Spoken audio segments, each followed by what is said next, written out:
Details చూస్తే BRS ఎమ్మెల్యేలకు high court shock ఇచ్చింది. మేడ్చల్ జనగామ బీఆర్ఎస్ ఎమ్మెల్యేలు మల్లారెడ్డి, పల్లా రాజేశ్వర్ రెడ్డికి హైకోర్టు నోటీసులు జారీ చేసింది. వారి ఎన్నికలను సవాలు చేస్తూ దాఖలైన పిటిషన్ను విచారించిన కోర్టు సమాధానం చెప్పాలని నోటీసులు జారీ చేస్తూ తదుపరి విచారణను జూన్ కు వాయిదా వేసింది. ఇక బ్యాంకు ఖాతా లేకపోయినా ఐటీ రిటర్న్స్ ఎలా దాఖలు చేశారని మల్లారెడ్డి ఎన్నికను కాంగ్రెస్ నేత వజ్రేష్ సవాలు చేశారు. అలాగే జనగామ ఎమ్మెల్యే పల్లా ఎన్నికపై కూడా కొమ్మూరి ప్రతాప్ రెడ్డి పిటిషన్ వేశారు.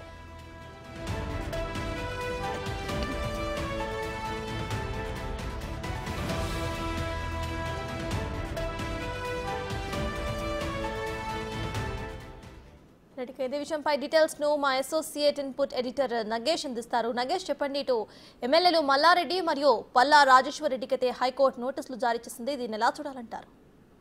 అంటే మనకు బ్యాంకు ఖాతాలు లేకపోయినా ఐటీ రిటర్న్స్ ఎలా దాఖలు చేశారనేది పిటిషన్ లో వజ్రేష్ యాదవ్ ప్రశ్నించారు. మల్లారెడ్డి ఎన్నికకు సంబంధించి ఆ రిటర్నింగ్ అధికారి వాళ్ళ ఏదైతే అఫిడవిట్ ఉందో వాళ్ళు ఎలా తీసుకున్నారు, ఇది ఎన్నిక చెల్లదని చెప్పి హైకోర్టులో పిటిషన్ దాఖలు చేశారు. అంటే ఇద్దరు ఎమ్మెల్యేలు మేడ్చల్ జనగామ మల్లారెడ్డి అలాగే పల్లా రాజేశ్వర్ రెడ్డికి సంబంధించి ఇద్దరికి నోటీసులు హైకోర్టు జారీ చేసింది. వీళ్ళకి సంబంధించి ఎన్నికల కమిషన్ కూడా నోటీసులు జారీ చేస్తూ వీళ్ళ అఫిడవిట్ లో ఎటువంటి లోపాలు ఉన్నాయో ఆ లోపాలకు సంబంధించి కూడా కౌంటర్ దాఖలు చేయాలని చెప్పి వాళ్ళకు ఆదేశాలు జారీ చేసింది. అంటే వాళ్ళ ఏదైతే ఐటీ రిటర్న్స్ ఉన్నాయో వాళ్ళ ఆస్తులకు సంబంధించిన వ్యవహారం కావచ్చు, పర్సనల్ వ్యవహారాలు కావచ్చు, అవన్నీ కూడా క్లియర్ గా ఉన్నాయా లేదా, లేదంటే తప్పుడు అఫిడవిట్ సమర్పించి వాళ్ళు ఎన్నికకు వెళ్లారా, ఇవన్నీ విషయాలు కూడా క్షుణ్ణంగా ఒక అఫిడవిట్ రూపంలో కోర్టుకు సమర్పించమని చెప్తూ జూన్ కి ఈ కేసును వాయిదా వేసింది. Right, thank you, Nagesh.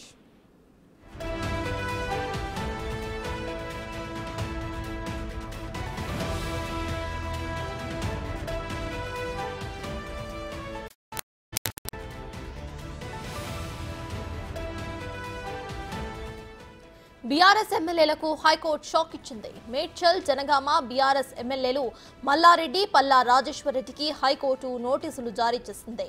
వారి ఎన్నికలను సవాలు చేస్తూ దాఖలైన పిటిషన్లను విచారించిన కోర్టు సమాధానం చెప్పాలని నోటీసులు జారీ చేసింది. తదుపరి విచారణను జూన్ కు వాయిదా వేసింది.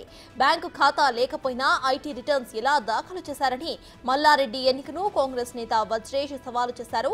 అలాగే జనగామ ఎమ్మెల్యే పల్లా ఎన్నికపై కూడా కొమ్మూరి ప్రతాప్ రెడ్డి పిటిషన్ వేశారు.